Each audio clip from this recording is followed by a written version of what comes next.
हरे राम राम राम।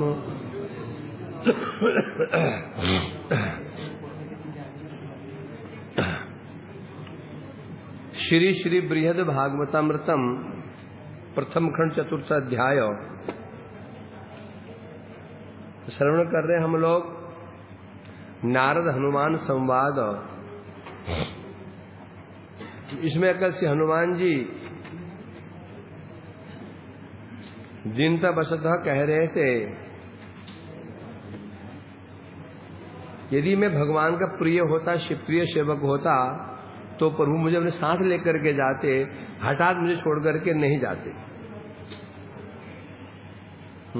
सुग्रीव आदि अंगद, सुग्रीव अंगद नलनील आदि जितने भी बंदर भालू थे उनको लेकर गए और पूरे कौशल देश को लेकर चले गए, मुझे ही छोड़ दिया। अतः ये लक्षण स्पष्ट कर देता है, मैं उनका प्रिय नहीं हूं।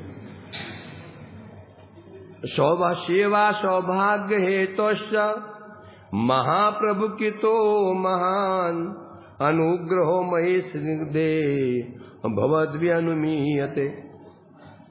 अब यहाँ हनुमान जी जो उन पर भगवान की कृपा है वो स्वीकार भी कर रहे हैं, अस्वीकार करते हैं सभी खंडन भी कर रहे हैं।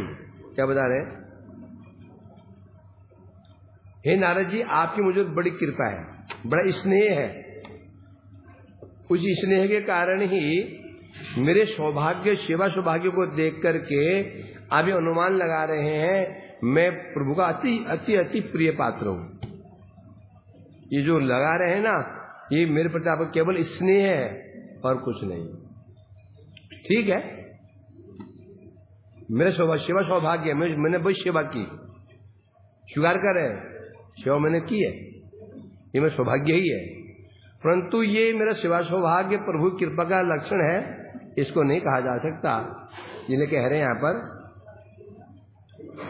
हनुमान ने रामचंद्र जी के द्वारा जो राम जी ने तो परित्याग किया, उस लक्षण से अपने महादुर्भाग्य की बात कह रहे हैं। फिर भगवान की करुणा प्राप्ति के सौभाग्य।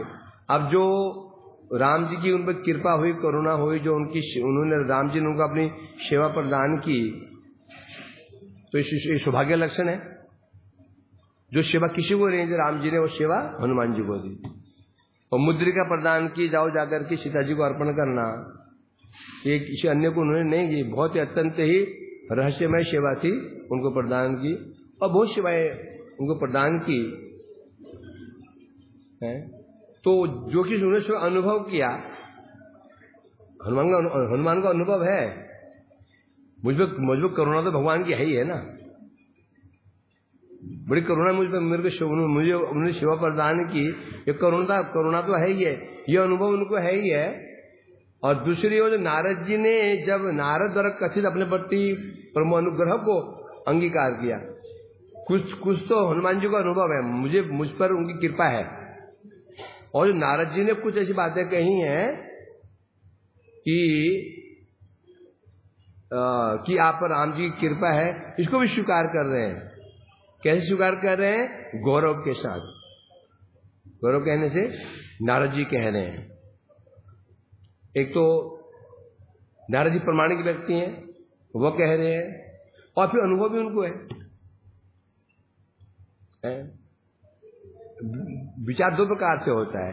कोई व्यक्ति कहता है प्रभु जी आप तो महान हैं, आप महान व्यक्ति हैं, और वही सद वैष्णव है, महाभागवत है, बोलते हैं कि तो वो कह रहा है। अब हमें क्या अनुभव है? यहां कहने वाला कौन है? नारद जी। वो चापलूसी कर नहीं सकते। और फिर हनुमान को भी अनुभव है, मुझे प्रभु कृपा है। उसी प्रकार से जो हमें लगता है, हमें अनुभव है नहीं कि हम तो वास्तव में श्रेष्ठ भक्त हैं, और जो कह रहा है ये भी चापलूसी नहीं कर रहा है, क्योंकि चापलूसी कर ही नहीं सकता है। निरपेक्ष वैष्णव कभी चापलूसी नहीं करते हैं। जो तुम्हारी औकात है उसके अनुसार ही सम्मान देंगे। एक परम वैष्णव, श्रेष्ठ वैष्णव यदि कह रहे हैं, हमारी प्रशंसा कर रहे हैं, और यदि मुझे अनुभव भी हो रहा है, नहीं जी मुझे अनुभव हो रहा है कि मुझे भक्ति है, मैं वैष्णव हूं, भक्ति है, तो ठीक है। अब यदि मुझे अनुभव ही नहीं है, क्योंकि हर व्यक्ति जानता है कौन कितने पानी में, तुम भी जानते हो, मैं भी जानता हूं, हमारा नाम क्या है, हमारा नाम कैसा हो रहा है, कितना शुद्ध हो रहा है, हमारी सेवा कितनी शुद्ध हो रही है, कथा कितनी शुद्ध हो रही है, प्रचार कितना शुद्ध हो रहा है। यद्यपि ये भगवान की सेवा है, तो सेवा कितनी शुद्ध हो रही है हर व्यक्ति जानता है इसको, भले ही बाहर प्रकाशित ना करे, हर व्यक्ति जानता है इसको। कौन नहीं जानता इसको? यदि हमें अनुभव हो रहा है भाई नहीं हमें ऐसे लक्षण है ही नहीं कि हम वैष्णव, मैं कुछ श्रेष्ठ वैष्णव हूं, और जो सामने वाले व्यक्ति कह रहा है, और ये व्यक्ति प्रमाणिक नहीं है, ये भक्त नहीं है, क्योंकि एक वैष्णव भी वैष्णव को पहचानता है। यदि ऐसा हो रहा हो तो साधु सावधान, इसको तुम्हारी प्रशंसा कर रहा है तो फूल के कुप्पा मत बन जाओ, अपने झांक के देखो जो कह रहा है मेरे अंदर ये है या नहीं है। यदि नहीं है तो उस व्यक्ति को ऐसे दूर हो जाओ, सामने मान लो सांप खड़ा हुआ हो, फन उठा करके अरे भागो वहां से, भूल के उसके पास मत जाओ। जो हमारी चापलूसी करता है और झूठी प्रशंसा करता है, उससे दूरी बना लो, कल्याण चाहते हो तो। यदि सुनने में मजा आता है, बोलो आप महान है, सब लगता ही है, तो मरना है तो उनसे निकटता बना लो, बचना है तो उनसे दूरी बना लो। अब यहां क्या हो रहा है बता रहे, एक तो हनुमान जी को अनुभव है कि मुझे प्रभु कृपा तो है ही है, प्रभु कृपा मुझ पर है। फिर नारद जी भी कह रहे हैं, तो दो अनुभव, तो इसको हनुमान जी ने स्वीकार कैसे किया? गौरव के साथ। तो नारद जी कह रहे हैं तो इनका निर्णय कभी गलत नहीं हो जाएगा, स्वीकार किया। और स्वीकार करके भी सेवा आदि जो आगे जो ये सेवा आदि 3 श्लोक हैं, इन श्लोकों के द्वारा उस सेवा सौभाग्य का खंडन भी कर रहे हैं, स्वीकार भी कर लिया। हाँ कृपा, मुझे कृपा है, कृपा तो है, कृपा तो अवश्य ही है, फिर खंडन भी कर रहे हैं उसका। कैसे खंडन कर रहे हैं आप बताएंगे। यहां से सेवा सौभाग्य से आरंभ करके 72 नंबर, 73 नंबर और 74 नंबर ये जो श्लोक है, इनमें अब इसको खंडन करेंगे। मतलब कि ये नहीं कह रहे कि आप झूठ बोल रहे हैं, झूठ नहीं बोल रहे हैं, ठीक है आप ठीक कह रहे हैं, परंतु खंडन कैसे करेंगे आप बताएंगे आगे। तो यहां कह रहे हैं, यहां पर बता रहे हैं, यहां पर अर्थात हनुमान जी कह रहे हैं, आप जो मुझे सेवा का सौभाग्य प्राप्त हुआ, उसको देखकर मुझ पर भगवान का अनुग्रह अनुमान तो कर रहे हैं, ठीक है, गलत नहीं है ऐसा है, परंतु इस समय पांडवों के प्रति जैसा अनुग्रह भगवान कर रहे हैं, इस समय कर रहे हैं, उसके अनुपात में किंचित अंश के साथ भी मेरी तुलना नहीं हो सकती। मुझे कृपा उनकी है, कोई सेवा सौभाग्य प्रदान किया, इस समय जगत में अवतीर्ण होकर के मेरे प्रभु पांडवों पर जैसी कृपा का वर्षण कर रहे हैं, उसकी तुलना में मुझ पर जो कृपा हुई है कोई तुलना ही नहीं है। अब परंतु ये है, आप मेरे प्रति स्नेह है, स्नेह के कारण ही आप अनुमान क्या कर रहे हैं, मुझ पर प्रभु की कृपा है, या आपका मेरे पर स्नेह है। जहां स्नेह होता है ना, जहां स्नेह होता है उसके प्रति थोड़ा भी हम कुछ गुण देख लेते हैं, उसको हम महान मान लेते हैं, ये स्नेह का लक्षण होता है। परंतु आप जो अनुमान कर रहे हैं मैं प्रभु का कृपा पात्र हूं, ये केवल स्नेह वशतः कह रहे हैं, आप तत्व विचार नहीं कर रहे हैं। विचार 2 प्रकार से होता है, एक तत्वतः और एक स्नेह वशतः। स्नेह वश, जहां वात्सल्य भाव होता है ना, जहां वात्सल्य भाव होता है, एक माता पिता को अपना पुत्र ही श्रेष्ठ प्रतीत होता है, अन्य अन्य अन्य अन्य अन्य श्रेष्ठ पुत्रों से जो पराये पुत्र है अपना पुत्र श्रेष्ठ प्रतीत होता है, इसलिए बचाता। तत्व तो विचार किया जाएगा तो फिर तो तत्व ही होता है। तो आप तत्व को विचार नहीं कर रहे हैं, केवल मेरे स्नेह है। क्यों ऐसे बता रहे हैं? स्वधुना मथुरापुर्याम अवतीर्णे न ते नहीं प्रादुष्कृत निजेश्वर्य प्राकाष्ठा विभूतिना। हनुमान जी कह रहे हैं, हे नारद जी, आप कह रहे हैं मुझ पर बड़ी कृपा है, भगवान की बड़ी कृपा है, कह रहे हैं आप, ठीक ही कह रहे हैं, परंतु हाथ कंगन को आरसी किया पर तो इसे प्रमाण की जरूरत ही नहीं होती है। अब आप स्वयं सोचिए ना, स्वयं विचार कर। अधुना सो अधुना, अधुना मैंने इस समय, अधुना मैंने इस समय मेरे वही प्रभु मथुरापुर्याम अवतीर्णेन तेन ही, इस समय वही मेरे प्रभु भगवान राम जी ही मथुरापुरी में अवतीर्ण हुए हैं और अवतीर्ण होकर के प्रादुष्कृत निज ऐश्वर्य प्रकाष्ठा, अपनी ऐश्वर्य की प्रकाष्ठा को अपनी विभूतियों को प्रादुष्कृत क्या कर रहे हैं? प्रादुर्भूत किया है, प्रकाशित कर रहे हैं। वही मेरे प्रभु समय मथुरापुरी में अवतीर्ण होकर के अपने ऐश्वर्य की प्रकाष्ठाओं को, समस्त विभूतियों को प्रकाशित कर रहे हैं। किनके समक्ष? पांडवों के समक्ष, जो मेरे सामने नहीं किया। अब इस तरह से अब हो गया ना, क्योंकि नारद जी की बात का अनुमोदन भी कर लिया, उनका अनुभव भी है, मुझे कृपा है, तो खंडन क्यों कर रहे हैं? खंडन कैसे कर रहे हैं? कृपा तो है परंतु पांडवों की तुलना में नहीं, तो खंडन करना भी हो गया, स्वीकार करना भी हो गया।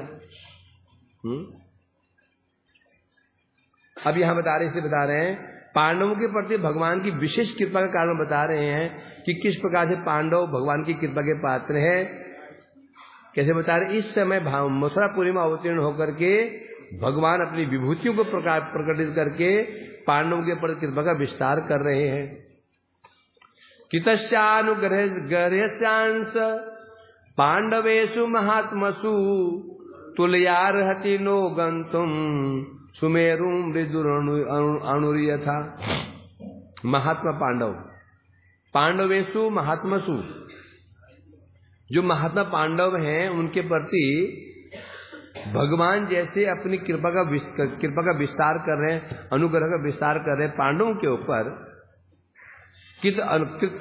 कृतस्य अनुग्रह, महात्मा पांडवों पर जैसे भगवान इसमें कृपा का विस्तार कर रहे हैं, करुणा प्रकाशित कर रहे हैं।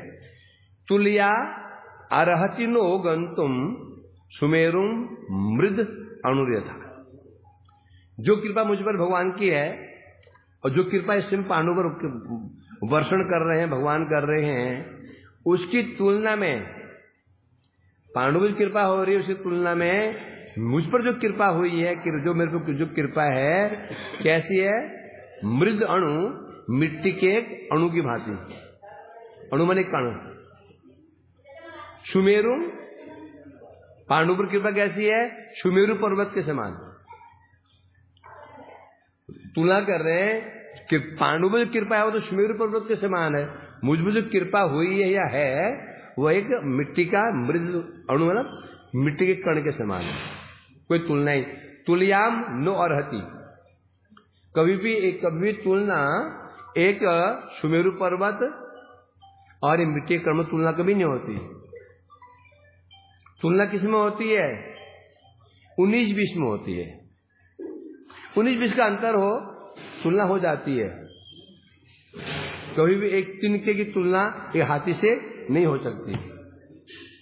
तुलना के लिए भी कुछ समानता होनी चाहिए। तो पांडु पर जो कृपा है वो तो सुमेरु पर्वत के समान है, और मुझ पर जो कृपा है एक मिट्टी के कण के समान है। तुल्या अर्हति नो, तुलना का कोई प्रश्न ही नहीं है। कोई कहती का कह रहे हैं स्वर्ण पर्वत के, सुमेरु पर्वत स्वर्ण पर्वत के साथ जिस प्रकार की मिट्टी के कण की तुलना नहीं हो सकती, उसी प्रकार पांडवों के प्रति भगवान की जो कृपा है उसकी तुलना मुझ पर जो कृपा हुई है इससे तुलना नहीं हो सकती। इससे ये दृष्टांत से सूचित हो रहा है पांडवों के प्रति भगवान की कृपा कैसी है, उत्कृष्ट कृपा है। और मेरे प्रति कृपा तो है, नहीं है, नहीं ऐसी बात नहीं है, कृपा तो है। यदि नहीं बोलेंगे तो क्या हो जाएगा, ये कृतघ्नता। बहुत वो भी नहीं करना चाहिए, समझेगे नहीं, नहीं जी कृपा नहीं, नहीं जी कृपा नहीं, नहीं जी कृपा नहीं है, ये भी कृतघ्नता मानी जाएगी। गुरु कृपा वैष्णव कृपा कर रहे हैं और ज्यादा ही दिखाने लगे नहीं कृपा नहीं, कृपा नहीं, कृपा नहीं है, ऐसा भी नहीं। जो कृपा वैष्णव कर रहे हैं तो स्वीकार करना चाहिए, ज्यादा वो दिखाना नहीं चाहिए, नहीं नहीं नहीं, ये कृतघ्नता है। तो स्वीकार तो कर रहे हैं, परंतु पांडवों के सामने उनकी कृपा एक धूलिकण के समान है, इसलिए स्वीकार कहा जा रहा है। कैसे बता रहे पांडवों पर कृपा कैसे है भगवान की। यशेषाम बाल्यतः तत्तद विषाद्य आपद गणेरणात् धैर्यम धर्मम यशो ज्ञानम भक्ति प्रेमाप्य दर्शयत। अब हनुमान जी गिना रहे हैं पांडवों पर कैसे भगवान की कृपा है।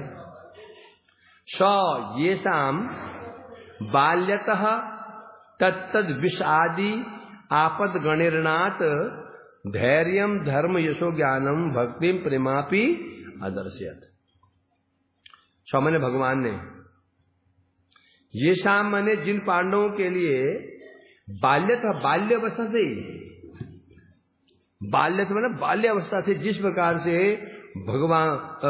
भगवान ने उन क्या किया, उन पांडवों को विभिन्न प्रकार के विपत्तियां प्रदान की। भगवान ने बाल्यकाल से पांडवों को जो विपत्तियां प्रदान की, विष आदि, बाल्यता विष आदि, बाल्यावस्था में विष, भीम जी को विष दिया गया। कब दिया गया था, भीम जी छोटे बच्चे थे, दुर्योधन ने बड़ी चतुराई से उनको विष दे दिया था भीम जी को, और फेंक दिया था नदी में, और वो भीम जी पहुंच गए नागलोक। नाग देवता ने उनको अमृत पान कराया था, ये वो महाबलशाली हो गए थे, है ना। तो इसलिए कहते हैं बाल्य अवस्था से भगवान ने पांडवों को अनेक विपत्तियां प्रदान की बाल्य अवस्था से, और प्रदान करके क्या किया है, धैर्य धर्म यशो ज्ञानम भक्तिम प्रेम अपि अदर्शयत। भगवान ने पांडवों को विष आदि दिलवाया, चिर हरण करवाया, उनको राज्य हरण करवा दिया, जंगल में उनको भटकाया, कितनी विपत्तियां पड़ी, दी कौन दिया, भगवान ने दिया। क्यों दिया, जगत को दिखाने के लिए, पांडवों की महिमा प्रकाशित करने के लिए, पांडवों के धैर्य को, पांडवों के धर्म को, पांडवों के यश को, पांडवों के ज्ञान को, पांडवों की भक्ति को, प्रेमापी, उनके प्रेम को भी दिखाने के लिए स्वयं भगवान ने उनको इतने कष्ट दिए। ये कौन सी भी परिपाटी प्रेम की कष्ट देकर महिमा निखार रहे, क्यों दिया था, उनकी महिमा दिखाने के लिए, महिमा प्रकाशित करने के लिए ही, समझे कि नहीं। तो कोई उपाय नहीं था, उपाय यही उपाय बस हो गया, तप करके ही, सोना तप के ही निखरता है।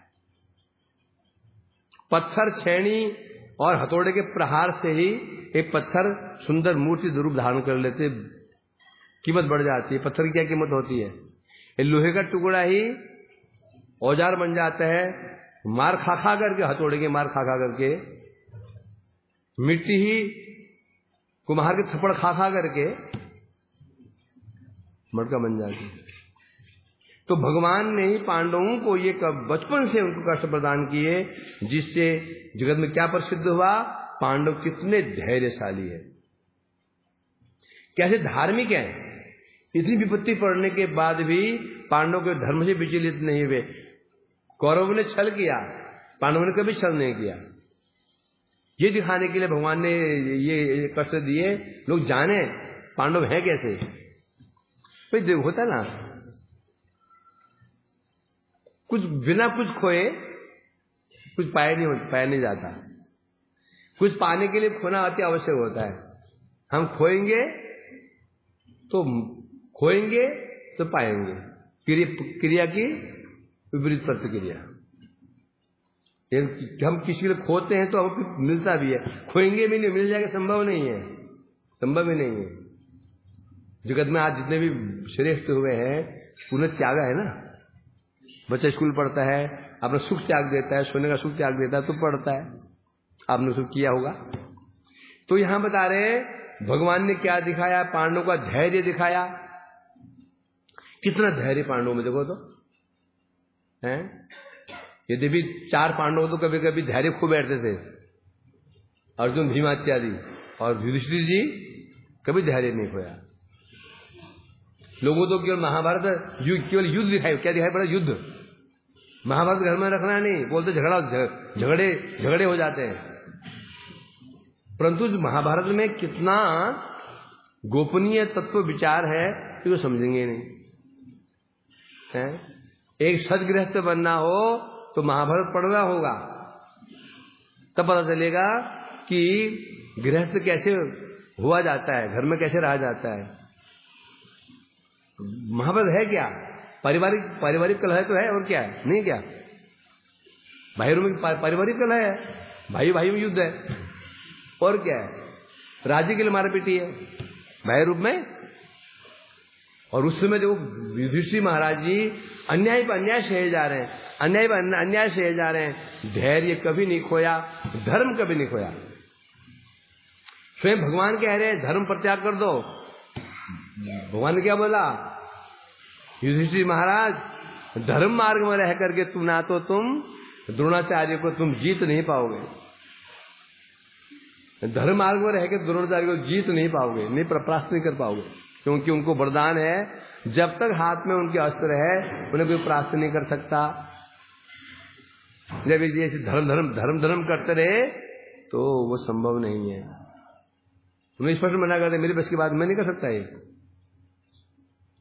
हाथ खड़े करे मैं ऐसे अधर्म नहीं कर सकता। तो किया कौन फिर, भगवान ने स्वयं ही काम किया उनके लिए। इस प्रकार से पांडवों के धैर्य को जगत में दिखाया। सोचो ना, यदि महाभारत युद्ध नहीं होता, पांडव को समझ पाता क्या, कुछ ऐसे